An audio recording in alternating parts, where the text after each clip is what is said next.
আমি ইন্ডাস্ট্রিতে কোনোদিন শুনি নাই জুয়েলের কে নিয়ে কেউ উল্টাপাল্টা বলছে।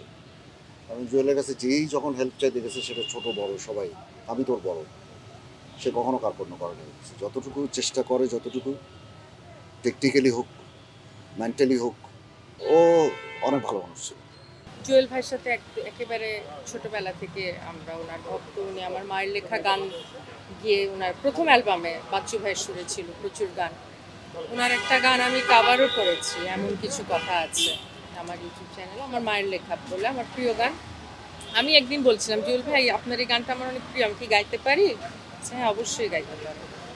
তো চমৎকার মানুষ, সবসময় ছোটদেরকে, আমরা তো ছোট, আমাদেরকেও আপনি করে বলতেন সবসময়, এটা একটা আশ্চর্য বিষয়। জুয়েল শুধু একজন আর্টিস্ট না, হি ওয়াজ এ ক্রিয়েটিভ ডিরেক্টর। তার অনেক গুণে গুণান্বিত, সবাই কিন্তু মানে এত গুণ থাকে না মানুষের। জুয়েলের ডিরেকশন দেওয়া, তারপরে উপস্থাপনা, সে এত ভালো একটা প্রোগ্রামকে কন্ডাক্ট করতে পারতো, মানে চিন্তার বাইরে। জুয়েলের সাথে আমার প্রায় ৬-৭ বছর আমরা একসাথে কাজ করেছি। অসম্ভব ভদ্র একটা ছেলে, বিনয়ী।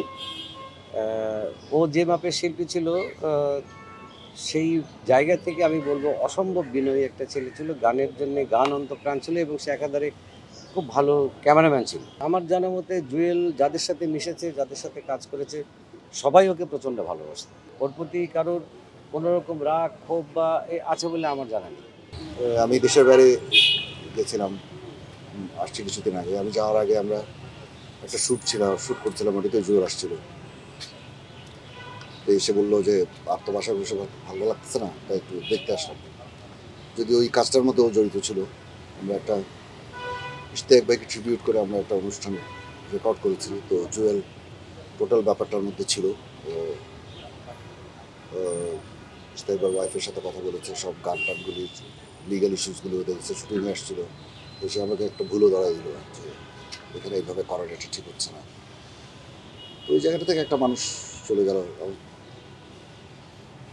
থাকার ওর তো যাওয়ার সময় হয়নি। আমার ওস্তাদ বলল, ওস্তাদ আপনার শরীর কেমন আছে, শুকিয়ে গেছেন কেন? আমি বললাম, হ্যাঁ আছি, তুই ভালো আছিস তো?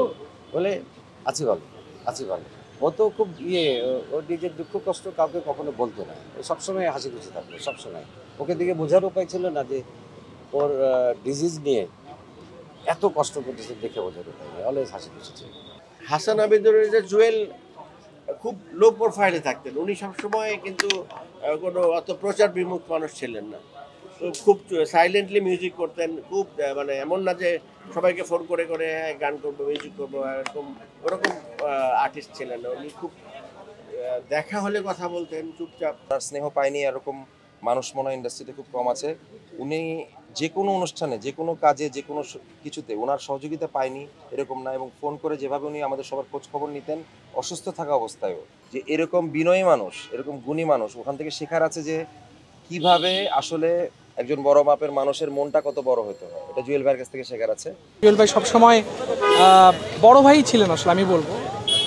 যেরকম অগ্রজ অনুজ একটা সম্পর্ক, যে অনুজরা সবসময় অগ্রজ থেকে শিখবে, তাদের কাছে আশ্রয় খুঁজবে, জুয়েল ভাই সেরকম একটা আশ্রয়স্থল ছিল আমার আসলে। সবসময় উনি কাছে ডাকতেন এবং কখনো যদি খোঁজ না নিতাম উনি ফোন দিয়ে বলতেন যে কী খবর, ভুলে গেলে নাকি আমাকে। তো এই যে সৌহার্দ্য বা এই যে সম্পর্কটা, হৃদ্যতা, এটা আসলে একটা ভালো সঙ্গীতের মানুষ, ভালো মানুষের পক্ষেই সম্ভব আসলে। আমাদের প্রিয় আবিদুর রেজা জুয়েল ভাই দীর্ঘদিন ক্যান্সারের সঙ্গে লড়াই করে অবশেষে আজ মৃত্যুর কাছে হার মেনেছেন। আমরা তার বিদেহী আত্মার মাগফিরাত কামনা করছি।